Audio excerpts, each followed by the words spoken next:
Welcome, everybody.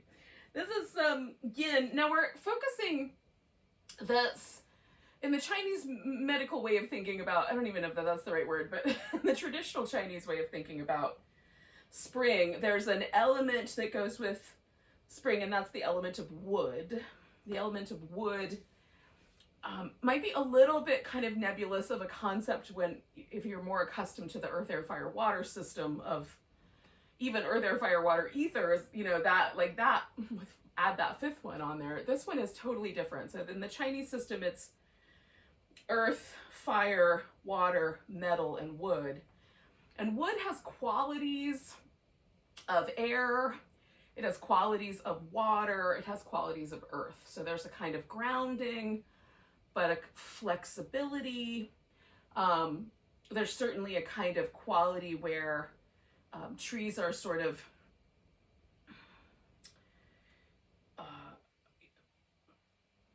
danced by in relationship to the wind, which I think might be, there's a couple of different things that are happening with trees in the spring. So the wind picks up in many places. That's why, there's that saying, March comes in like a lion and goes out like a lamb. There's it's very windy in this early spring in a lot of places. I guess China also. There's also the sap is starting to rise in trees as the weather gets a little warmer. And then there's this kind of quality where trees are sort of starting to, create buds and leaf out. I saw my first leafed out tree today, not completely leafed out, but there were green, actual little baby leaves on the tree, but only one.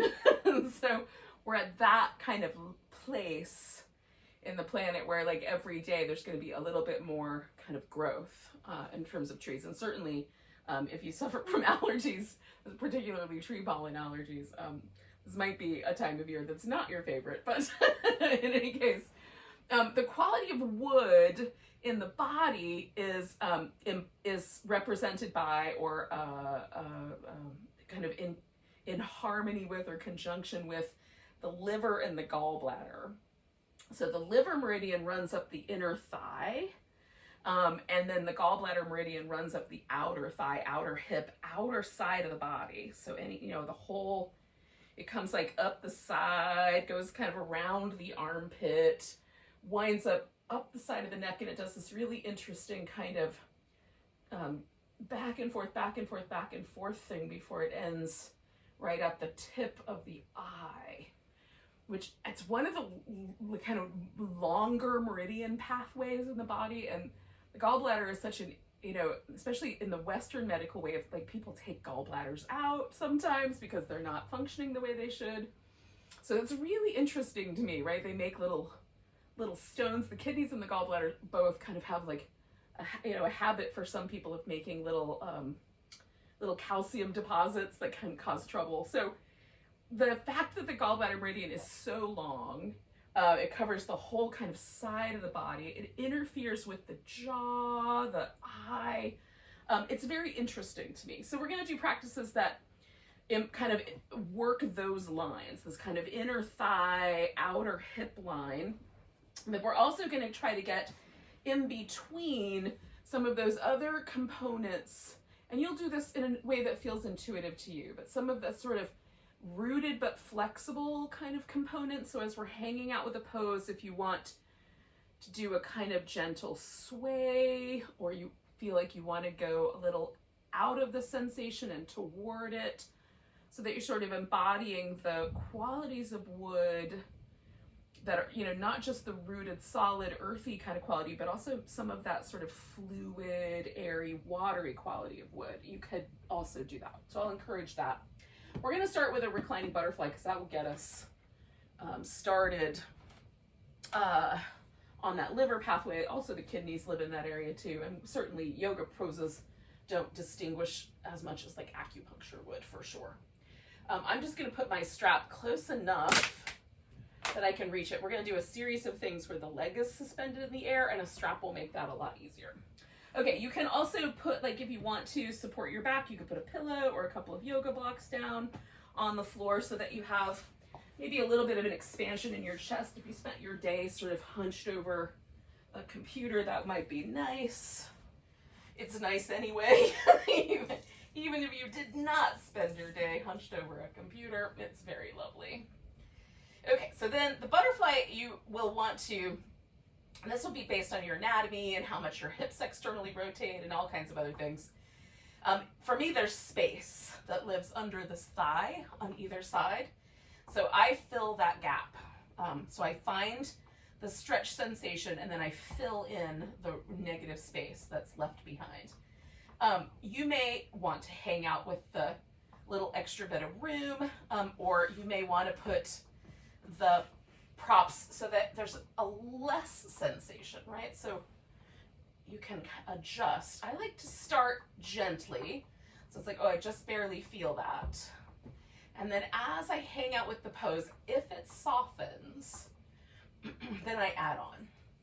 And I've discovered for myself that that's the better approach in the long term for my my yin postures. Like it's a little more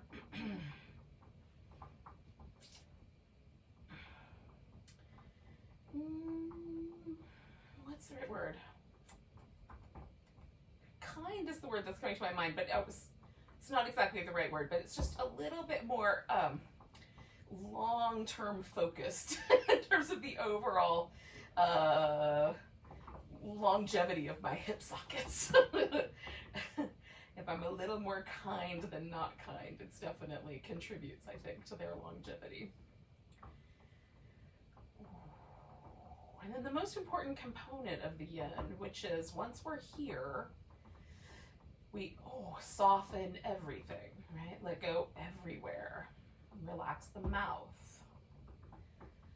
I like to sort of mentally trace the pathway of the vagus nerve and or chakras. I think they're the same thing, but different models. Just kind of soften the throat, soften at the heart, the chest, soften at the navel center. Soften in the kind of like let the hip flexors drop back if I can into the deep belly of the pelvis.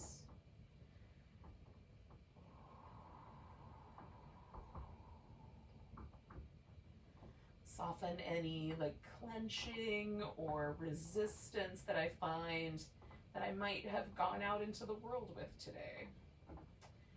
I'm working on going out into the world without resistance, but I have not yet perfected it.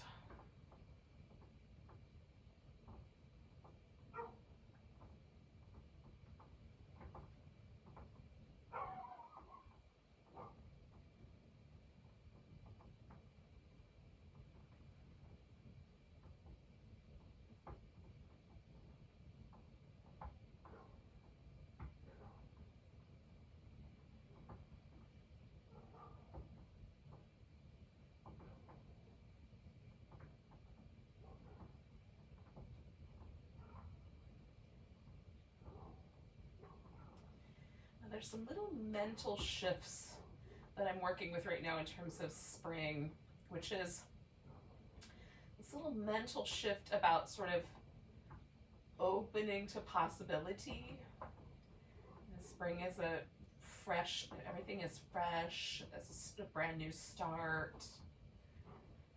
Astrologically, we start a whole new cycle. So, if you feel like you need a do-over from the new year, you can borrow that one. You can certainly borrow the idea of starting over from this kind of awakening that spring has in nature.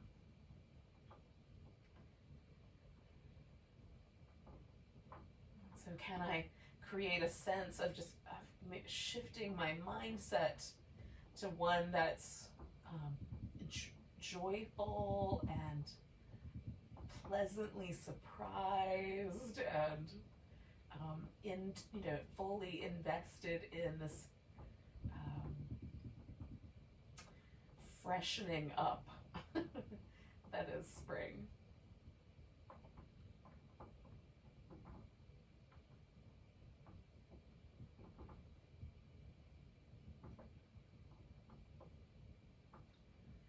There's also this kind of feeling for me of this sort of, and it might be misplaced, but I'm willing to go with it for now, at least on a metaphoric level, where we've been, as a collective, we've been through this kind of difficult handful of years of, maybe just the pandemic, but maybe before that too, where just there has been a sort of, almost a feeling of like the sand being sort of sucked out from underneath our feet a little bit. And it feels like this happened to me last spring too, but it just feels like there's a little bit more optimism on the wind, right?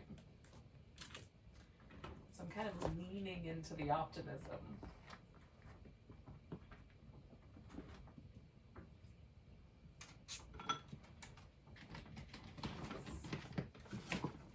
Therapy interference is back. I'm going to take about like another 4 or 5 breaths, and then we'll sort of slowly unpack this pose.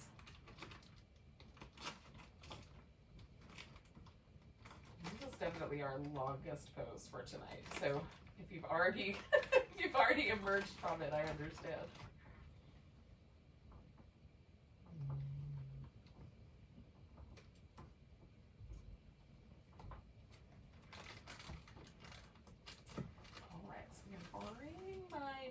Together. I'm just going to pause there for just a second. I will take this pillow up from underneath my back in a moment, but not yet. Just going to let this kind of settle. And again, this is the part where you can sort of use your intuition. And I like a little bit of stillness and a little bit of movement after these poses. So, especially if we've been in a shape for a bit. Like that combination.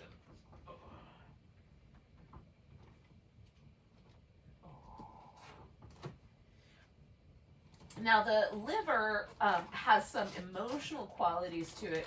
The kind of out of balance liver is a state of fear, or a state of anger. Like I guess it kind of depends on whether you're an introvert or an extrovert as to how that will express itself. But in any case, it's those kinds of really overpowering emotions. How's that? We'll put it there. And so there is a kind of implication too of sort of when it's out of balance, because anger well placed is an appropriate sort of boundary setting. And it might be appropriate to set boundaries in a variety of circumstances. It's hard for me to think of ones that it's not appropriate for. But in any case, but when it's out of place, it's often it comes from this sort of sense of powerlessness or a sense of fear. So it's kind of getting into the root of, well, where is that kind of emotional construct coming from? When the liver is in balance, we tend to kind of lean a little more towards feeling very stable, very centered in ourselves, very content with the way things are. So not feeling a need to, just not feeling pulled, like very self-possessed, essentially. So that's the balanced state. That's kind of interesting to sort of see, can we find that sort of contentment, that placement within the poses tonight as well.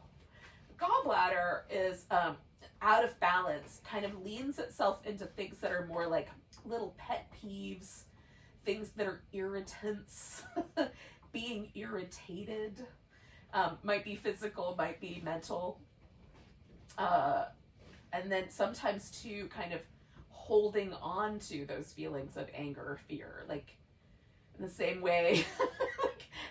There's this cartoon called The Awkward Yeti where the gallbladder is depicted as this little guy who clutches really firmly to his little gallstones because he made them. So, which I think is the perfect image in my mind anyway, the perfect image for that sort of emotional quality of sort of holding tight to these like little annoyances, and trying to exert our will over those, whereas the opposite, the sort of balance of that is an ability to just be present not feel the need to, you know, over direct things and to go with the flow. So in any case, if any of that means anything to you, that's kind of the where you can sort of put your brain a little bit. If there's things that, oh yeah, in this little aspect of my life, I could do a little better boundary setting, or in this aspect of my life, I could kind of let go a little bit more, so that the water will flow, you know, in a direction that feels more harmonious. Metaphoric water, as it were. All right, so we're gonna do one side first. I'm gonna start with my right side tonight. So I'm gonna bend to the left so that my right side is stretching out into this sort of banana-like crescent sort of shape. You can cross the leg over. So in this case, my right leg would cross over the left if I want more sensation on my outer hip. I may not want that. You also just want to pay attention to the lower back, particularly the area where we're curling in. So in my case, my left lower back has a potential for that to feel compressive, and I don't want it to feel compressive. So I'm only bending enough that I can feel the start of this lengthening down the side body. And again, this is that sort of gallbladder line. So how tightly are you holding on to your little stones that you made? In any case, so and this idea of letting go, right? So those are the little qualities. Like, I'm either going to grip really tight or I'm going to let go. And so it might be helpful to have a little bit of support under the knees or a little bit of support under the shoulders. You can also adjust the arms so they're in a different shape. They don't have to be over your head. Now this guy, we're not going to stay quite as long. We'll stay for a couple more minutes, about 2 more. So we've got a little sequence of things we're going to do all on the right side, and then we'll see what happened and do them all on the left.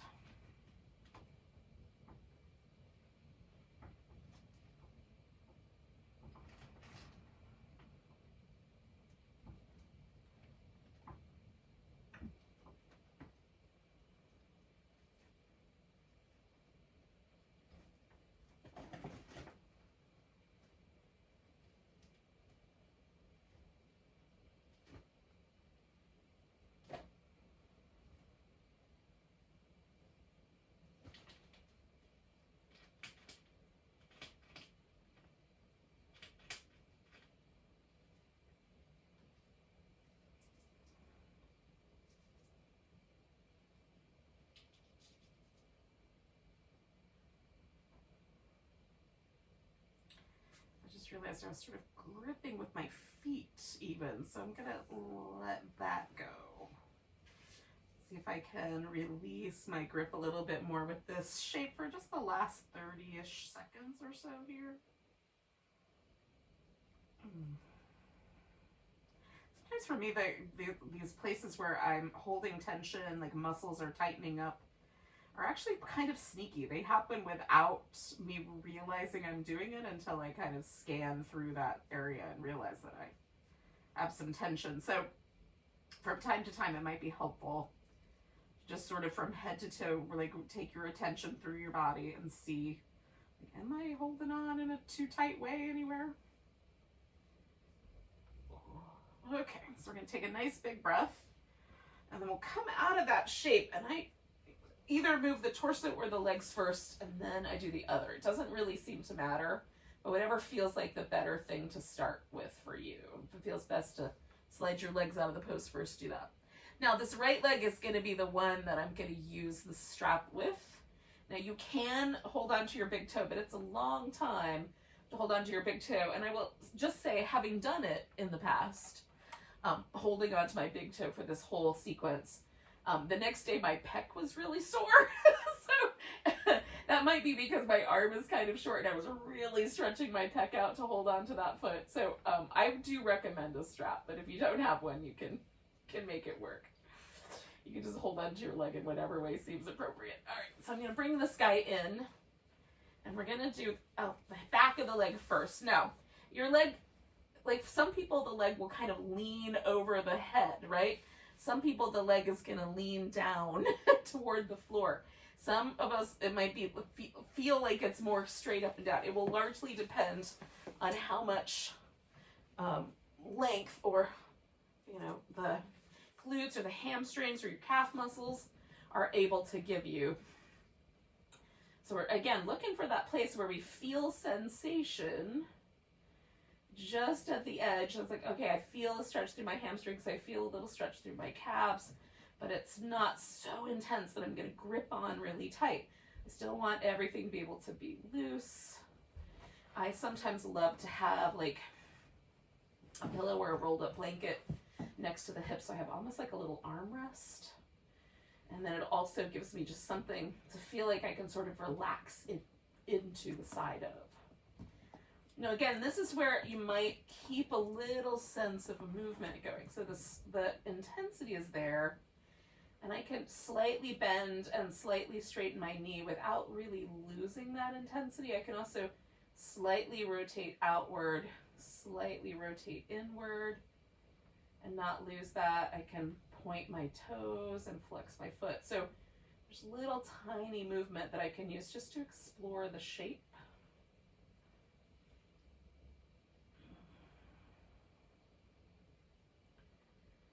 And this is sort of that embodiment to me of sort of the way that a tree sort of doesn't move a lot, but they just sort of gently flex in the wind.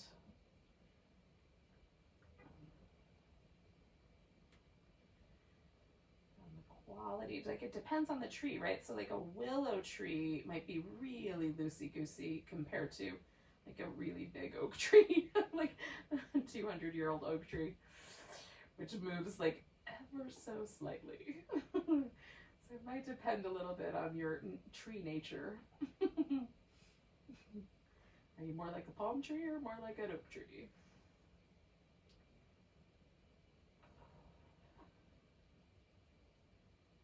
I bet you somebody has done this, but it just occurred to me it might be fun to like link a type of tree to every zodiac sign. That would be an entertaining mental process. All right, we're going out to the side, friends. So now, again, we're coming back to the sort of inner thigh territory. I can externally rotate or internally. I can bend the knee and extend. I've got this little pillow there, so there's a little bit of a shelf. You could also lean your foot into the wall or onto a, whatever piece of furniture you've got, ottoman, coffee table, edge of the bed, whatever you've got in your space. We're all practicing at home, so if you've got a big open space, just put some soft things in there if you like.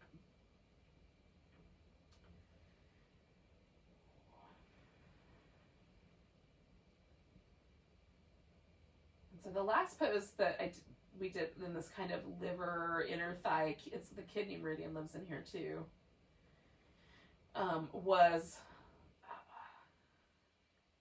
that butterfly, and it was for me, very still.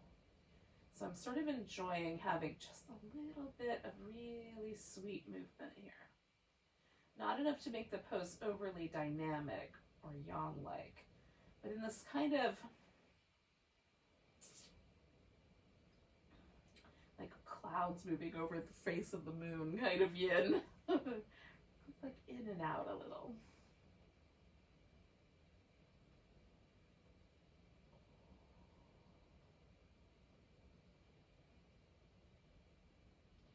And kind of exploring this notion of relaxing, letting go, finding some sense of contentment here. Just sort of being right here in the moment with a practice. That's a really fun choice to have made today.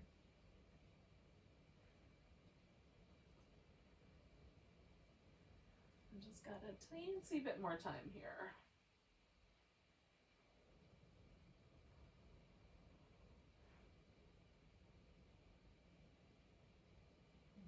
Now we're going to turn this into a cat pulls its tail.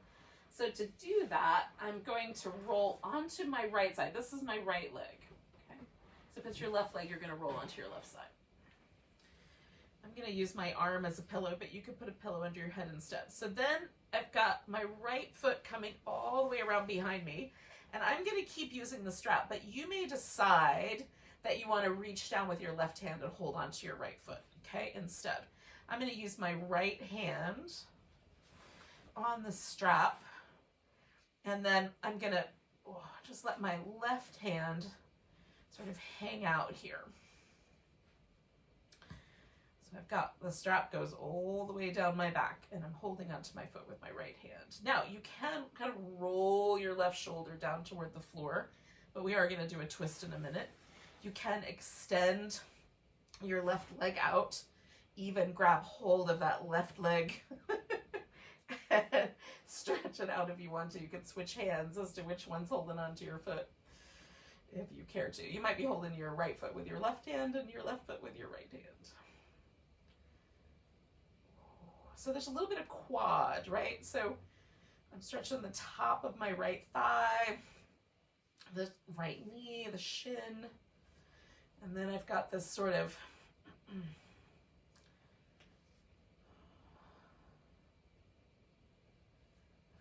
my shoulders kind of extended back behind me a little bit here.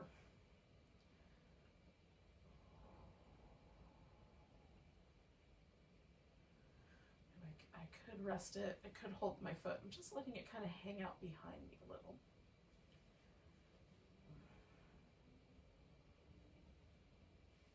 We're going to stay for another minute or so here.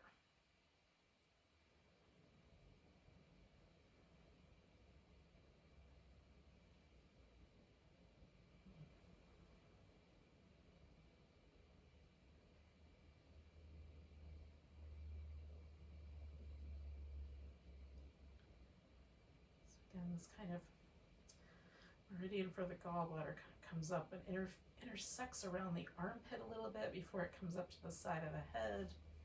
So I'm just sort of playing with the relationship of my humerus, my collarbone, and my shoulder blade while I'm hanging out here for this little tiny bit more time. In addition to the delicious quadricep stretch that I'm getting on top of my thigh. Oh, goodness.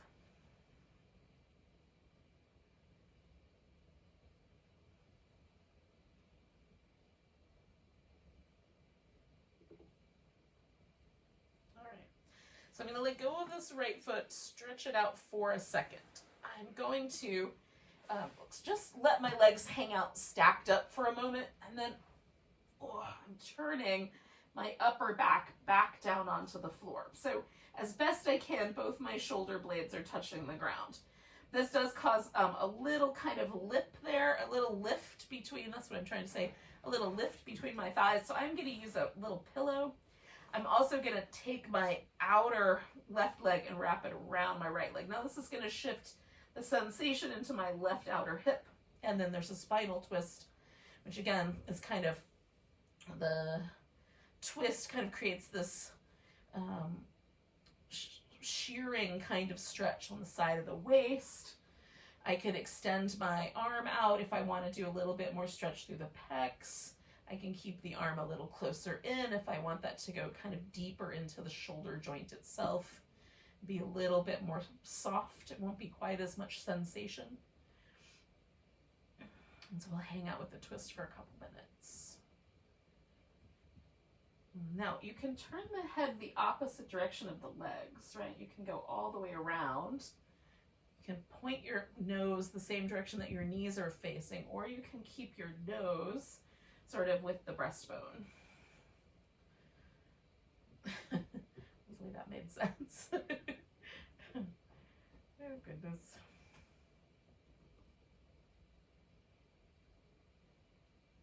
Hello.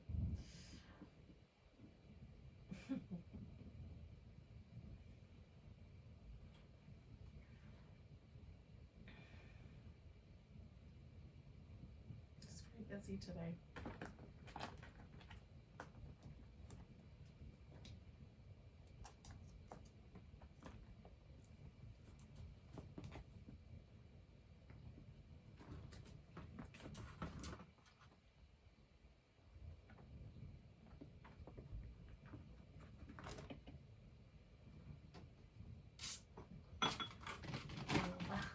Last few seconds of this, just trying to relax a little bit more deeply right through my kind of solar plexus, which for me is kind of, the gallbladder's maybe a little bit higher, but this is kind of the source of the, for me, like where if I'm gonna find a kind of gripping or holding sensation, or this notion of trying to exert my will on the planet, it's gonna happen right there. It's creating a little tiny bit more softness there in that solar plexus region.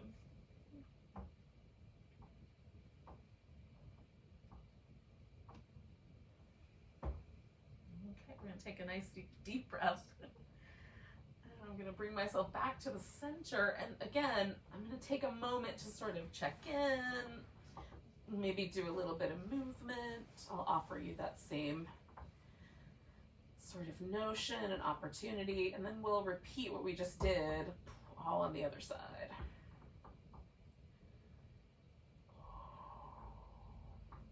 I'm a big fan of having done things like asymmetrically, because there's a lot of interesting sensations that I find, you know, like one side will have, maybe the hip will feel like it's in a different place, or it's higher or lower in relationship to the ground. Sometimes one leg feels longer. You know, right now I feel a little bit like I'm being, the left side of my head and the right leg are sort of diagonally being sort of lengthened away from one another. So that's what the leftover sensation is, a kind of diagonal pull, which is intriguing. It's not something I encounter regularly.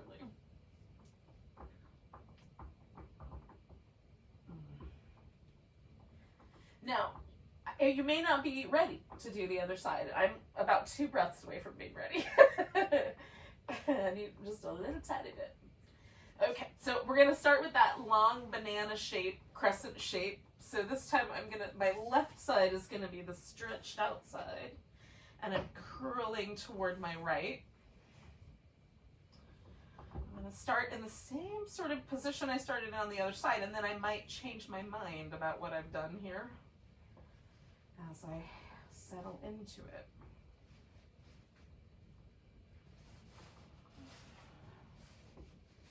Last time I found I was kind of gripping with my feet, so I think I'm going to try adding a support to that thigh and see if I can let go a little more, but still keep the crisscross.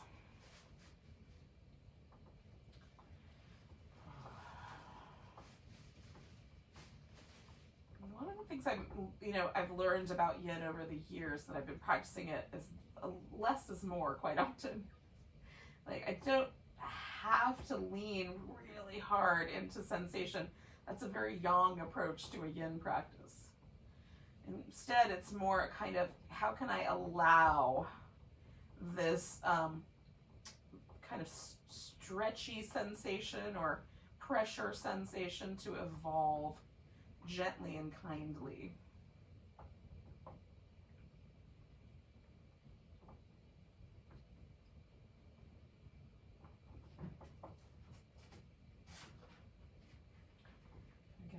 Without a lot of sort of exerting my will on the universe, sort of without that sort of prickly gallbladder sensation, can I just get softer physically and emotionally? We've got just a little bit longer, maybe another 30 seconds or so.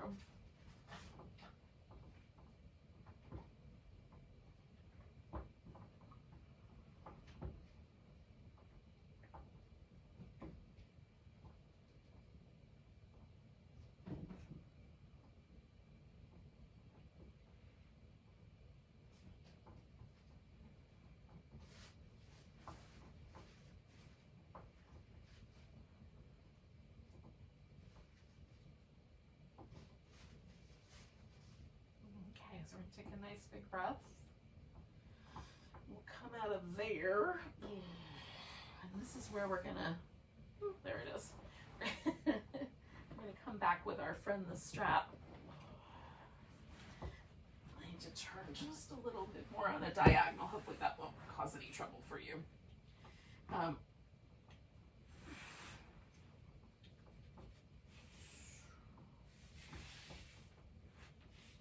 there's one yoga prop.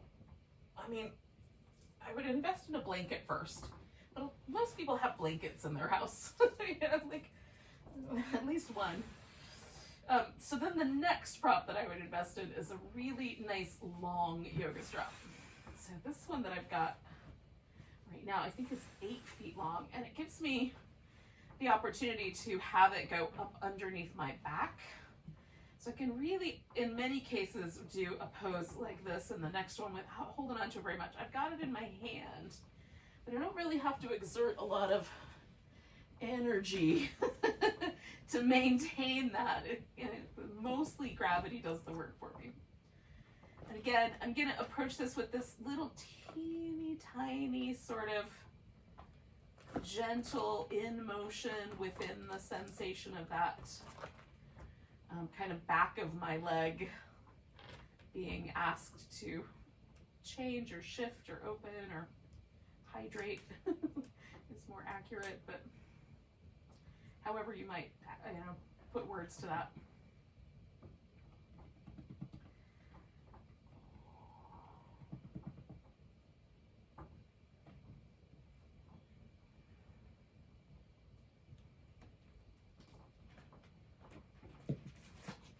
And sort of using these qualities of wood as a sort of meditation focus.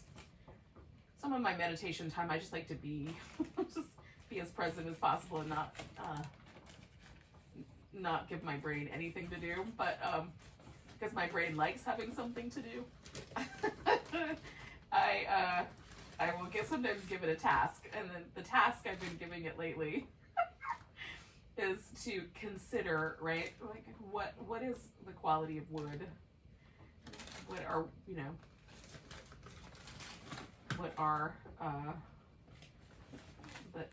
the sort of what relationship, that's probably the best way to say this, do I have to the element of wood?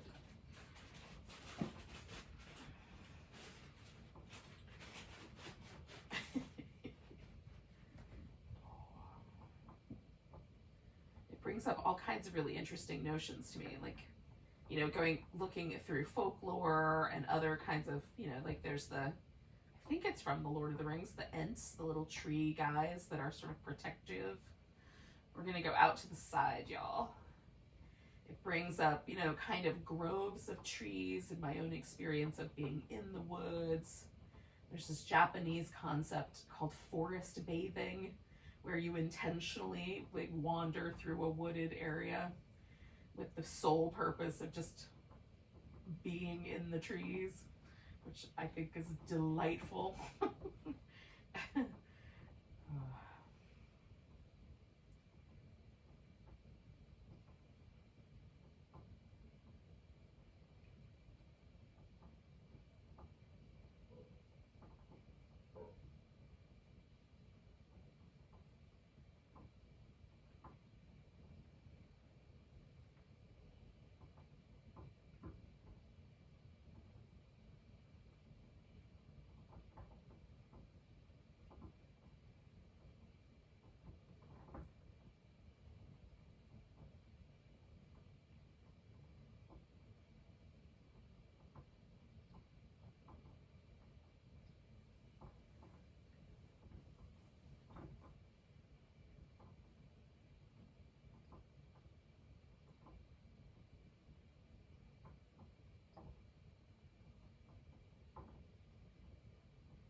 When I'm doing this practice, there's this kind of feeling of time slowing down. So you could always give yourself a little breath attention as well, if that's the case for you.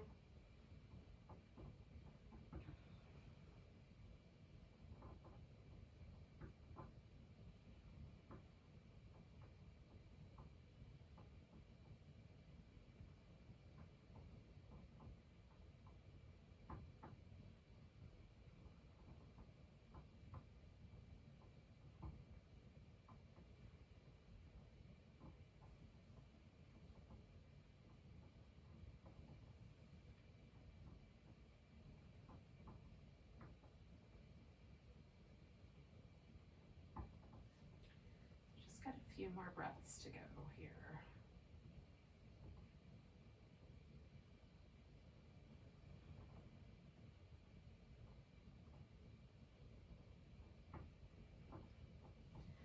All right, so again, I'm gonna roll all the way onto my left side.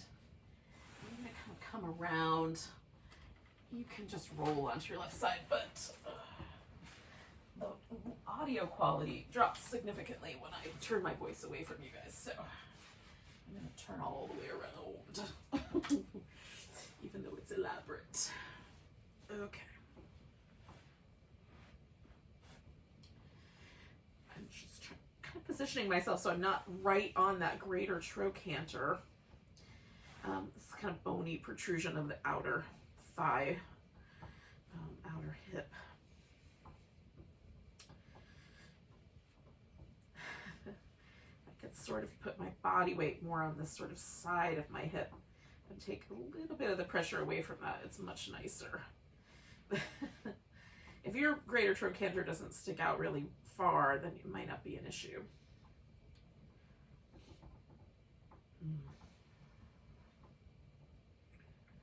And again, you can certainly hold the foot with the hand instead of holding onto the strap. And for me, this shoulder is a little more sensitive, so I'm sort of taking my time with this. You know, my left arm, it was really comfortable for me to put my arm behind me, but this one I'm taking a little more time with. We may never wind up all the way there.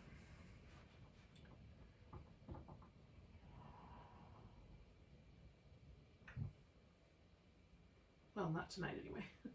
Never say never.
So we're going to turn this into the twist.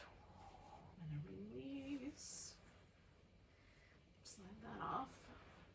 And then roll my shoulders down to the floor. Okay. And again, for me, this side tends to be a little tighter. So again, I'm going to add some support. Again, I'm going to do this little kind of eagle wrap. In the yin world, this is called the twisted vines, which is very in keeping with the sort of wood theme I've been working with this whole time. Oh.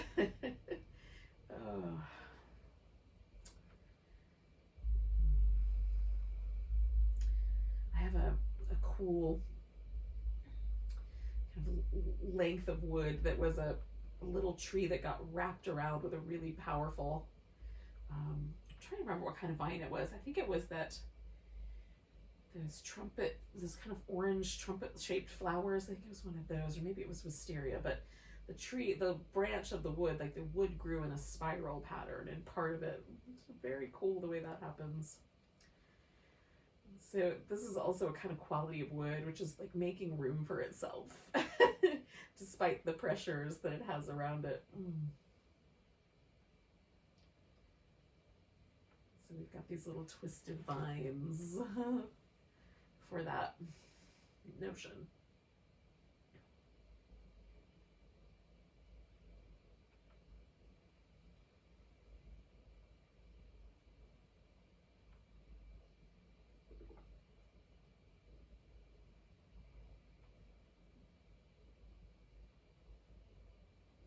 one of the things that's kind of, come into my consciousness or my attention, my imagination, it's probably the more accurate word, but, in my contemplations on the nature of wood and woods and wooded areas is this, this notion, I can't remember what the name of the book is, The Secret Language of Trees, maybe something like that, where there's a kind of interesting relationship between fungus, particularly mushroom mycelium, and the way that trees communicate chemically to one another.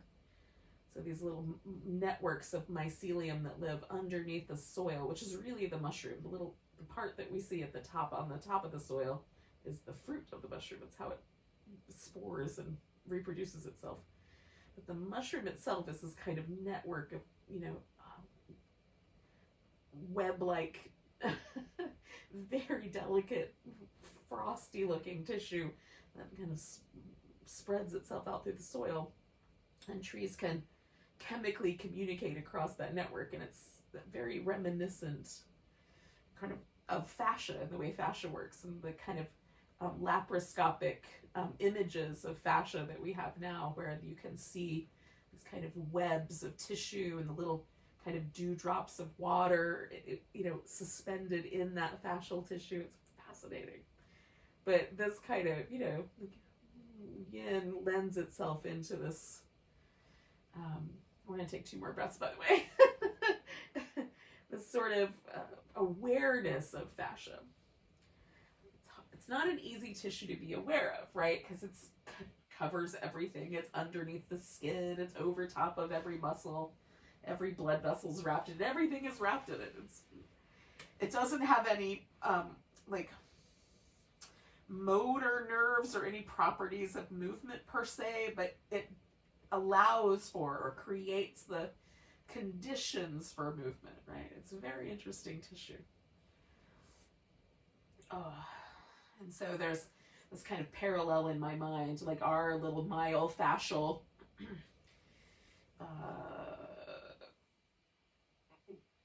layers are sort of like this mycelial layers in the soil where we, somehow chemically communicate to different body parts and different places and along our kind of nerve axis through the fascia. There's a lot of sensory nerves in the fascia. Okay. So here we are. We are going to come to a seated position. We'll do the rest of the poses, again, kind of focusing on these same sort of wood oriented areas, but we'll do them seated. So you can take your time. If you're not ready to sit up yet, take a few more moments, maybe do some kinds of movements that seem nice. I'm going to do some little seated cat-cows.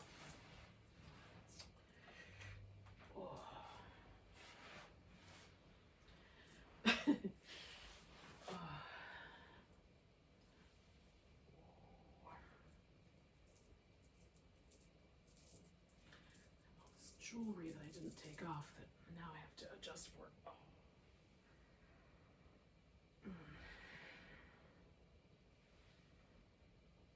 And we're going to come to, eventually, if not right now, we're going to come to this wide V. So we're going to circle back around. And this is a dragonfly. Now we're going to do center point with both legs straight. Then we're going to do a side bend, so we'll kind of come back into the side of the body territory. And at that point, if you want, you could bend one knee. So you have one straight leg and one bent one, and then we'll come back to the center, and then we'll do the other side. So that's the plan. So if within that plan, you want to change up the knee straight or the knee bent, you can do that. Okay, so you might start, I like to start by filling in the gap underneath my knee if you have a gap.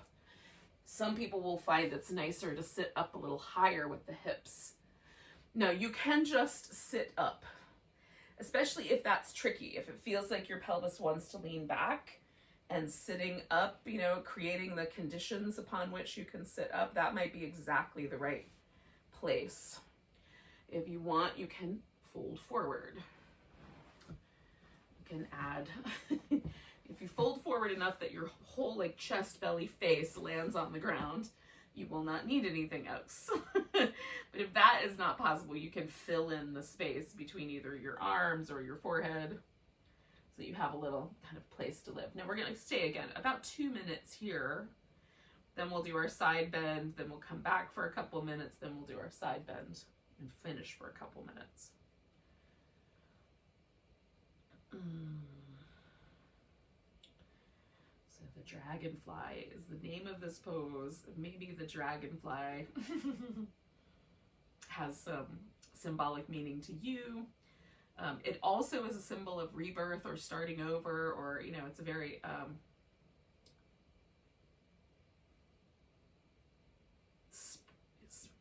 spring-oriented, springtime-oriented symbolic meaning. But you might have a personal relationship with dragonflies that have something else for you.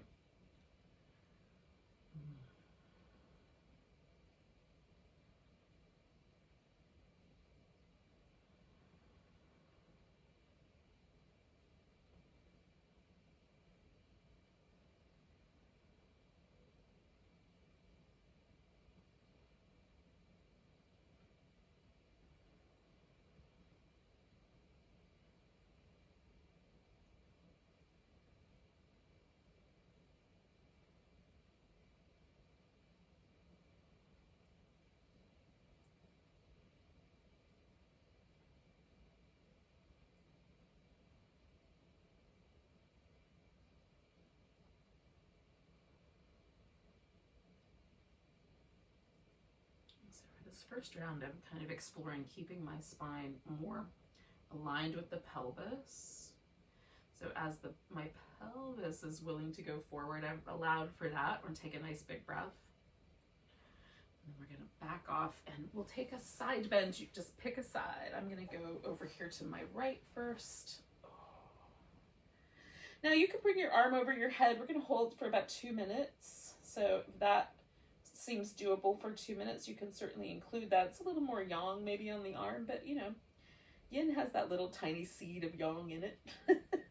You could, again, sort of wrap this arm around the back. And if that feels interesting, you can even turn the head into a different direction. So there's this kind of lengthening through again. So the gallbladder is like the side of the neck and kind of around the back of the ear.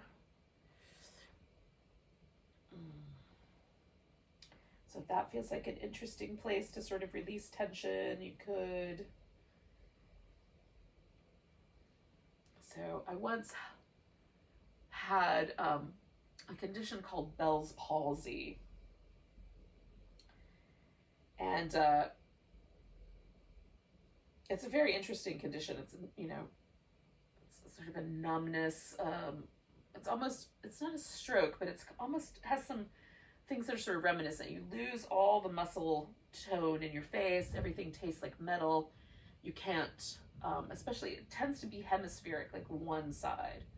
So like I couldn't smile. I couldn't drink liquids because I couldn't close my lips all the way. I couldn't blink one eye. So I kind of lost all muscle control in one side of my face. And the only thing Western medicine had for me was steroids and time, which, you know, might have worked. But I went online and decided to see what other options I had, and over and over and over again, overwhelmingly, acupuncture was the answer. So I saw an acupuncturist, and in the Chinese medical way of thinking, my gallbladder meridian had been attacked by wind. So all of the treatments were sort of liver, gallbladder. There were a couple of other ones, but mostly those two meridians. We're going to come all the way up. And then, so if you bent one knee, you might straighten that leg back out, because now we're going to go forward again. And again, you can stay upright, right? You can pick an option for folding. I'm going to let my back get a little rounder with the second round. And so there were these needles that were placed behind my ear in this kind of little kind of depression area right there that did this little vibration every now and again. A little vibration would go into that needle. It was a very interesting sensation. That's a really precise way of getting to things, but yoga is not that precise. It's a little more blunt tool, but it's still, you know, if you feel like there's some tension in a place, you might, you know, give yourself permission to back off of that, or do a little bit of movement, or try to relax a little bit. And maybe the tension is around your spine, or maybe there's that little bit of sideways things. It's interesting how subtle your awareness can become into these little nooks and crannies.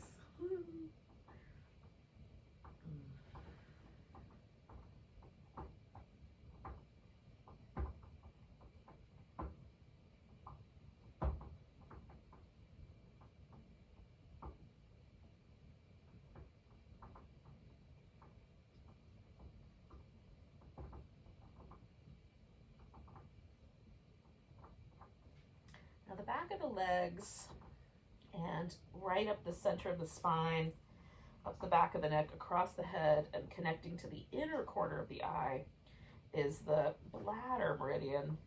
And so, of course, we've got liver and kidney in the center of the thigh. The Bladder Meridian is a little bit more sort of attuned to the element of water, and which makes a lot of sense. And also the more primal kinds of fear. So this kind of root source, you know, so when it's out of balance, when it's in balance, kind of a sense of well-being and safety. All right, so we're going to come up out of there. We're going to do the other side when you're ready. It may take a moment. And we'll kind of turn and fold sideways down the other leg.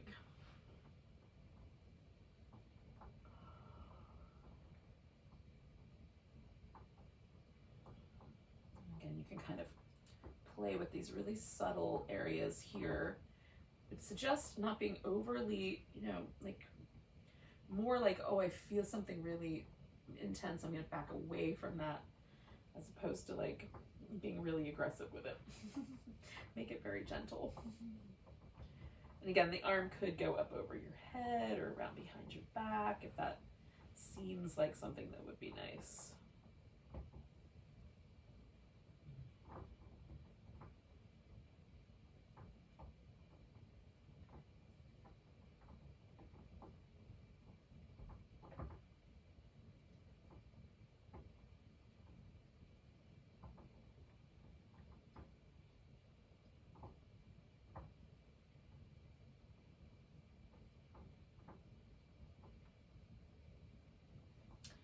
Just realized I was holding this kind of interesting tension like in the side of my waist, so I'm letting that go.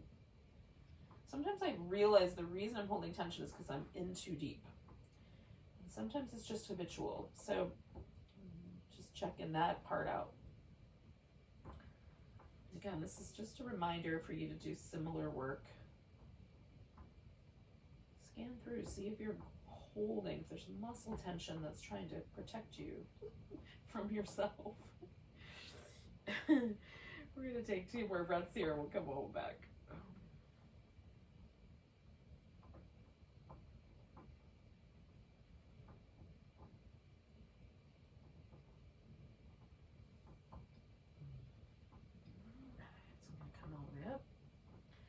There's one last trip down the center. If you would like to, you can just sit upright.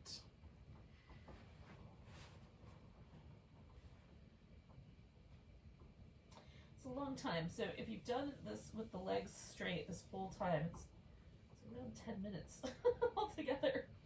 So it's a long time to have your legs out straight. So if it feels like you want to bring them into the center line, you can do that instead. Especially if you related a little bit more to that sort of kidney bladder meridian.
going to take a couple more breaths here.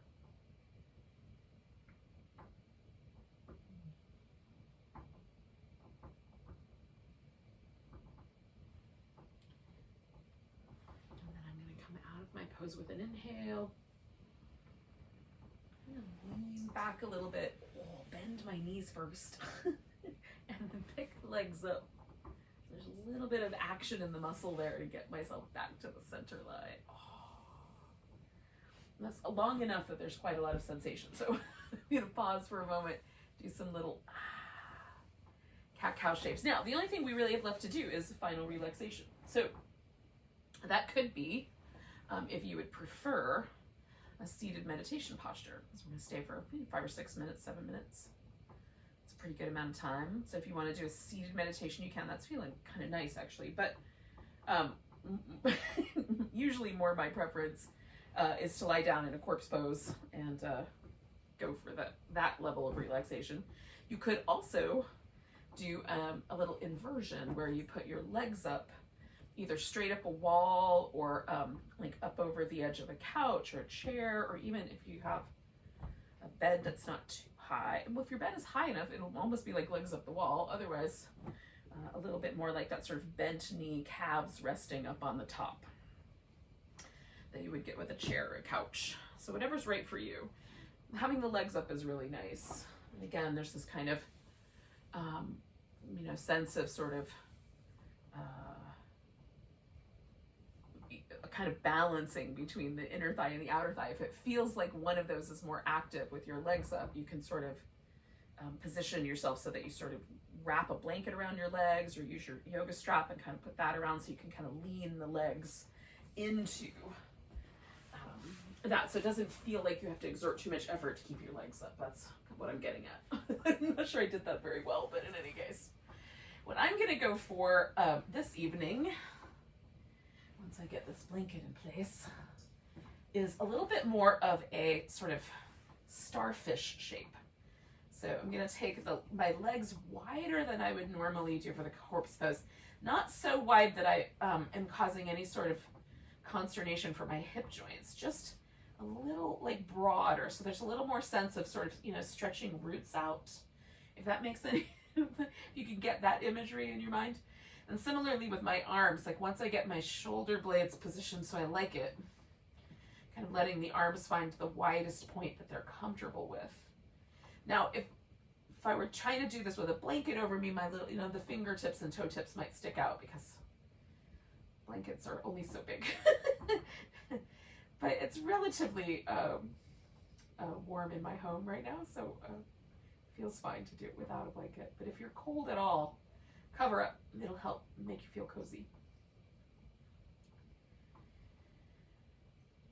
Ooh, and then we just let go and relax. One more time. Unwind any muscles that are kind of tight around the lips or the jaw. Again, kind of this notion of allowing, giving the reins over to the universe for a little while, or God, however you want to conceptualize that higher, expansive consciousness. I have a yoga teacher that calls that big mind, which I think is fascinating.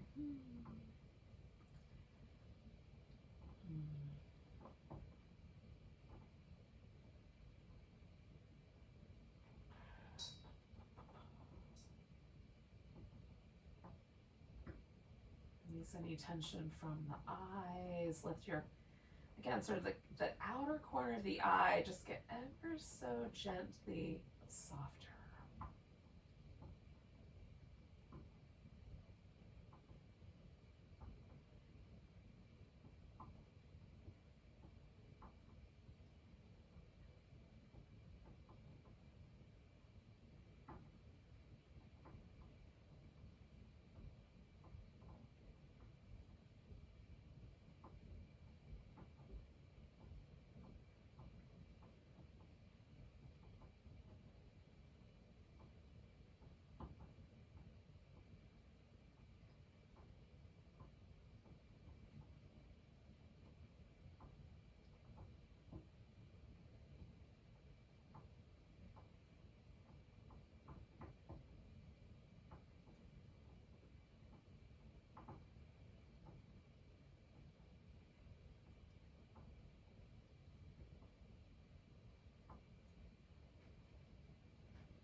ever so gently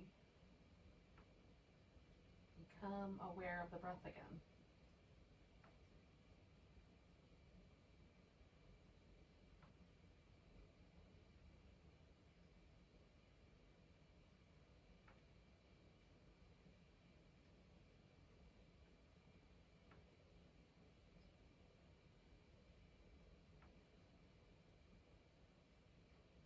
Notice like the most subtle places you can feel the breath. Maybe it's the tips of the fingers, or maybe it's even all the way to the tips of the toes.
Take a nice big breath. Let go with a big deep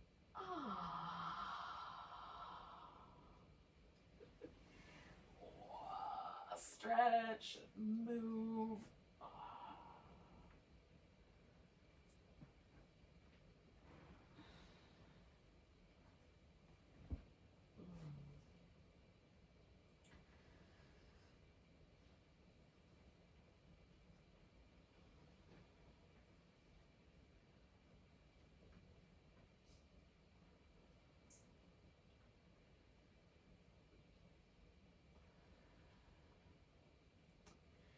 Now, we're going to come back to a seated position. Catch each other up.